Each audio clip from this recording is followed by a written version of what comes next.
এই দেখুন কখন থেকে দাঁড়িয়েছি ঠান্ডার মধ্যে। আমরা তো মেয়েরা কেউ যতই ঠান্ডা লাগুক আমরা কেউ সোয়েটার চাদর কেউ গায়ে দিই না।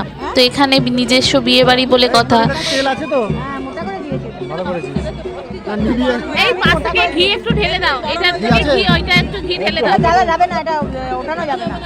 না সাইড করে ঢালা যাবে না এর উপরে। না রে, এটা চিটানো আছে। এইটুকুনি বর আসতে দেখুন কতটা সময় লাগছে।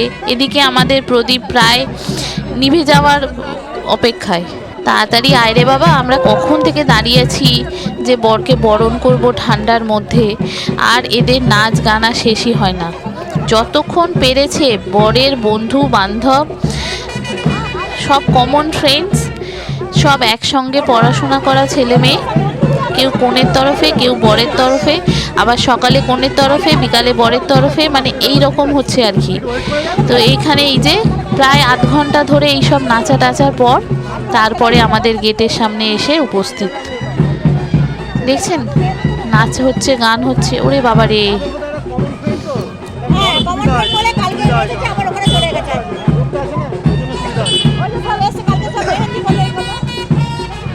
ওই বললাম না আপনাদের ওইটুকু থেকে এইটুকু আসতে প্রায় 1.5 ঘন্টা আমাদের সময় লেগে গেল বাইরে ঠান্ডার মধ্যে দাঁড়িয়েছি।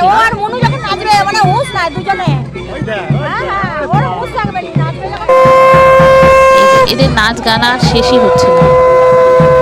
আর ওদের বাড়ির ওটা হচ্ছে প্রথম বিয়ে, মানে ওদের জেনারেশনের প্রথম বিয়ে।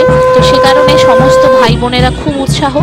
আর আমাদের এখানে বউয়ের বিয়ে, আমরাও খুব এক্সাইটেড। এই যে ফাইনালি বর এলো গেটের সামনে, এদের নাচা হলো। এই যে বরের গাড়ি এসে উপস্থিত। প্রায় 9:30 বেজে গেছে। আমাদের বরকে 9:30 কেন 10টা থেকে বিয়ের লগন ছিল। প্রায় 10:30 9:30 পৌনে 10টা বেজে গিয়েছিল বরকে মণ্ডপে নিয়ে যাওয়ার জন্য। এরা মানে নেচেই যাচ্ছে এত ফাইনালি বরের গাড়িকে দেখা পেলাম।